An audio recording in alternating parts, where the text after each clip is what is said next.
10 दिनों तक टीकाकरण का विशेष अभियान चलाया जाएगा। प्रत्येक वार्ड में एक टीम लगातार 10 दिनों तक टीकाकरण अभियान चलाएगी। मिशन मोड में हर वार्ड में वैक्सीनेशन का काम होगा।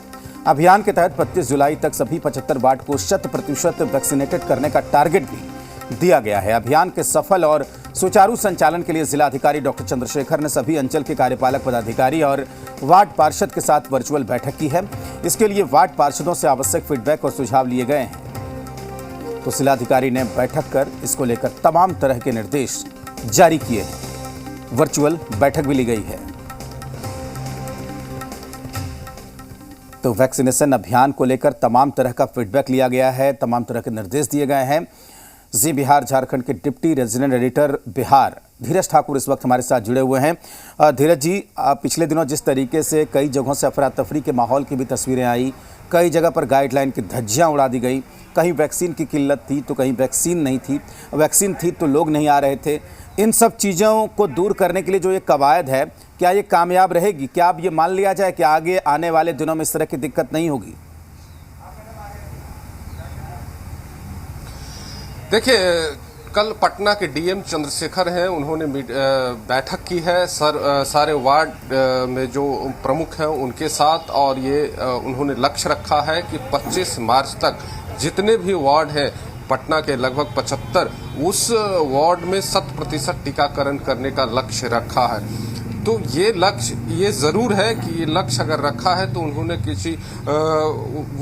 बनाया होगा प्लान कि किस तरह से देना होगा। चूंकि हर दिन कुछ न कुछ ऐसी खबरें आती है कि वैक्सीन की कमी है, तो इसको लेकर के उन्होंने जरूर कोई प्लान बनाया होगा, वैक्सीन की कमी ना हो इसका भी ध्यान रखना होगा। लेकिन जो मैं फिलहाल मौजूद हूं, आपको मैं ये बता दूं कि अगर डीएम अगर ये बात कह रहे हैं कि 100% हो जाएगा, तो उसका कारण क्या है ये मैं यहाँ के लोगों से जानना चाहता हूँ। ये हमारे साथ मॉनसून है, यहाँ पर पूरा 3 सेंटर है जहाँ 24 घंटे जो है वो आपको राजेश टीकाकरण होता है। बिल्कुल। और यहाँ पर ये प्रमुख हैं, इस आप तीनों के प्रमुख हैं यहाँ पे, तीनों का संचालन आप ही देख रहे हैं हम लोग।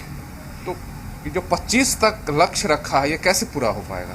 देखिए, 25 तक जो लक्ष्य है वो आपका जिस तरह से जागरूकता है अभी लोगों में, और बात है कि आपका कंटिन्यूस सप्लाईज, ये दोनों अगर आपका मतलब समय पे रहते हैं तो दोनों पॉसिबल है। तो क्या अभी तक आपके 3 सेंटर जहां 24 घंटे होता है टीकाकरण, वहां पर कितने रोज टीका लगते हैं, कितने लोग आते हैं, कितना आप लोग लगवा देते हैं? देखिए, कल का अगर आंकड़े हम देखेंगे तो कल जो हमारा स्लॉट मान लीजिए हमारा जो समय सीमा होता है सुबह के 9 से सुबह के नेक्स्ट डे 9 तक, तो अभी तक का जो आंकड़ा है हम लोग 9,500 पार कर चुके हैं तीनों सेंटर में। एक दिन में 9,500 लोगों को हम वैक्सीनेट करवा चुके हैं, महिला और लोगों को 9,500 लोगों कब तक?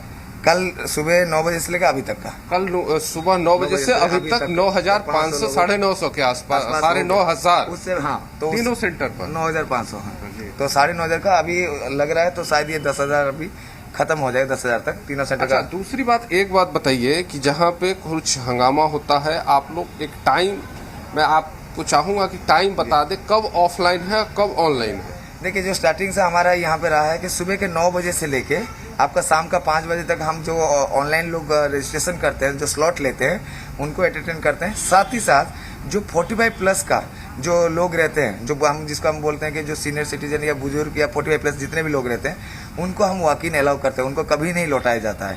सिर्फ 18 प्लस से 44 के लोगों को हम बोलते हैं कि शाम के टाइम आ जाइए, क्योंकि आपके पास समय है। उस समय 5 बजे से 9 बजे तक ऑफलाइन, 9 बजे से 5 बजे तक ऑनलाइन, अब 5 बजे की शाम के बाद फिर ऑफलाइन।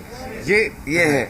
देखिए राजेश, मैं इसलिए ये जानकारी दे रहा था आपको कि जो दर्शक आपको भी और दर्शक को भी, कि सुबह 5 बजे से 9 बजे तक जहां 24 घंटे होते हैं, वहां टीका जो है वो ऑफलाइन होता है, 9 से 5 ऑनलाइन होता है, जो जिसमें 18 प्लस भी शामिल होते हैं, 45 प्लस के लिए कभी भी है ऑफलाइन, बिल्कुल। और 5 बजे शाम को के बाद से ऑफलाइन आप ले सकते हैं। तो ये अपने आप में एक है कि 3 सेंटर, बिल्कुल धीरज जी, कहीं ना कहीं एक व्यवस्था का रूप देने की यहाँ पर कोशिश हो रही है ताकि जो अव्यवस्थाएं पिछले दिनों देखने को मिली थी उसे दूर किया जा सके। बहुत शुक्रिया आपका पूरी जानकारी के लिए। और जाहिर सी बात है कि जो तमाम खबरें मिल रही थी, अब प्रशासन नहीं चाहता कि उस तरह की खबरें टीकाकरण को लेकर दोबारा आए।